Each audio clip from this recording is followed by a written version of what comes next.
والی سرکار نے اگر واقعی پھونک لگا کے اس لنگڑے کو سیدھا کر دیا ہے تو آغا خان ہاسپٹل میں کیوں نہیں بیٹھ جاتا بھائی تو؟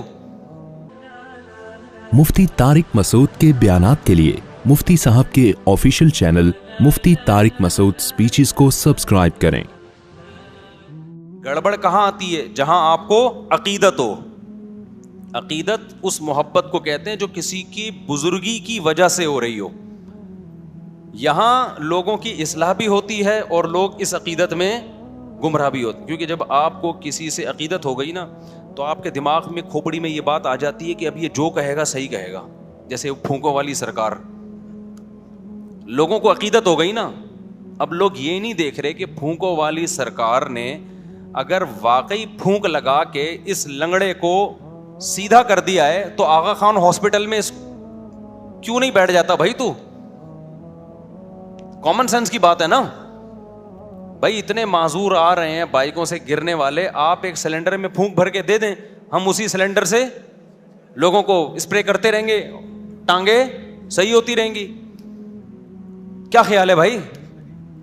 لیکن عقیدت انسان کو اندھا کر دیتی ہے۔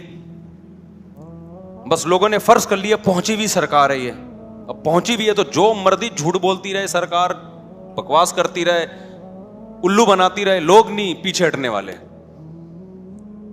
وہ آیا تھا نا کہ کوئی عراقی آیا تھا کچھ دن پہلے، وہ پھونکو لگا لگا کے بڑی اس کی تعریف ہے، جی پھونک لگاتا ہے تو یہ ہو جاتا ہے۔ میں نے کہا 2 نمبر آدمی ہے۔ کہہ رہے نہیں حضرت آپ کو کیا پتا۔ تو میں نے کہا بھائی کون سی کرامت کی قسم ہے؟ کرامت کا صدور کبھی کبھار کسی سے ہو جاتا ہے، وہ بھی بزرگ ہو۔ یہ تو آیا کرامت سینٹر کھولا ہوا ہے اس نے تو پورا، تو کرامت سینٹر کھول لیا اس نے بھائی پورا۔ تو اتنی کرامتیں تو قرآن میں اہل اللہ کی بیان نہیں ہوئی ہیں جی، ہر ایک کوئی ٹھیک کرتا جا رہا ہے اور جو مسئلہ ہو اس کا حل اس کے پاس موجود ہے۔ لیکن ہمارے بڑے بڑے لوگ متاثر تھے، اس کے بعد جب بھاگا ہے تو پتا چلا کہ یہ بھی ڈرامہ تھا۔ تو یہ عقیدت ہے انسان کو کیا کر دیتی ہے؟ اندھا۔ اللہ کرے بیوی کو شوہر سے عقیدت ہو جائے، کیا خیال ہے؟ یہ نہیں ہوتی، پتہ نہیں کیا مسئلہ ہے۔ محبت تو کرتی، عقیدت نہیں۔ عقیدت کا مطلب کہ بھائی بس محبت ہے، میرے بچوں کا باپ ہے، زیادہ بزرگ نہیں مانتی اس کو کہ جی عقیدت میں پاگل ہو جائے کہ میرے بہت میاں بہت اچھے بچے کیا ہیں۔ بھائی محبت ہے مجھے، میرے بچوں کا باپ ہے، گیس بجلی کا بل دے دیتا ہے، بہت اچھا آدمی ہے، محبت ہے اس وجہ سے، بیوہ نہیں ہونا چاہتی، طلاق بھی نہیں چاہتی۔ عقیدت نہیں ہوتی ہے۔ عقیدت کس سے ہوتی ہے؟ علماء سے، بزرگوں سے، مذہبی رہنماؤں سے۔ اب جس سے عقیدت ہو گئی وہ اگر ٹھیک ہے تو آپ اس سے عقیدت کی وجہ سے ٹھیک ہو جاؤ گے، اور جس سے عقیدت ہوئی ہے وہ اگر 2 نمبر ہے تو آپ اس سے عقیدت کی وجہ سے گمراہ ہو جاؤ گے۔ اس لیے عقیدت بہت محبت کر لو جس سے چاہو، اتنا بھی نہیں ہے کہ جس سے چاہو کرو، لیکن اس میں وہ اتنی خطرناک چیز نہیں ہے۔ عقیدت کرنے سے پہلے نا، کسی کو اچھا سمجھنے سے پہلے، اس کی بزرگی کا عقیدہ دل میں بٹھانے سے پہلے بہت دفعہ سوچو، پرکھو اس کو 20 طریقے سے۔ اسی وجہ سے ہم یہ کہتے ہیں کہ کسی کو بزرگ مان لینا، یا بزرگ مان لینے میں تو حرج نہیں ہے، بزرگ بنا لینا، کہ اس سے اصلاحی تعلق قائم کر لینا کہ آج سے میرے یہ پیر صاحب ہیں۔ لوگ کہتے ہیں نا مرشد پیر بنایا ہوا ہوتا ہے نا۔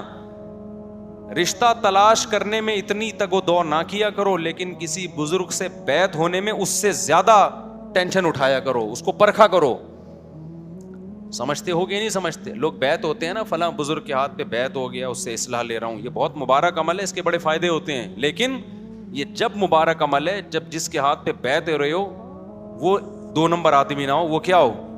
وہ 1 نمبر ہو، اس کے پاس علم بھی کامل ہو اور عمل بھی کامل ہو اور اصلاح کرنا بھی جانتا ہو اور سوسائٹی کا بھی علم ہو۔ 4 چیزیں ہیں اس زمانے میں کسی کو بزرگ بنانے کے لیے، چاروں میں سے ایک شرط بھی مارکیٹ سے شارٹ ہوگی نا، وہ الٹا نقصان ہوگا آپ کو۔ میں پہلے مثال سے سمجھاتا ہوں، اصل ٹاپک کی طرف آ رہا ہوں، یہ بات بیچ میں آ گئی نا۔ دیکھو جب آپ کسی سے جسمانی علاج کراتے ہو، بزرگ کیا کہتے ہیں؟ جس سے روحانی علاج کرایا جائے۔ روحانی کا مطلب وہ جن چڑیل بھوت والا نہیں، وہ تو بزرگ ہوتے ہی نہیں ہے، اس کے لیے شرط ہے کہ بزرگ نہ ہو تو ہوگا وہ۔ روحانی کا مطلب یہ ہے کہ دل سے دنیا کی محبت نکل جائے, نیک اعمال کا شوق پیدا ہو جائے, گناہوں سے نفرت ہو جائے.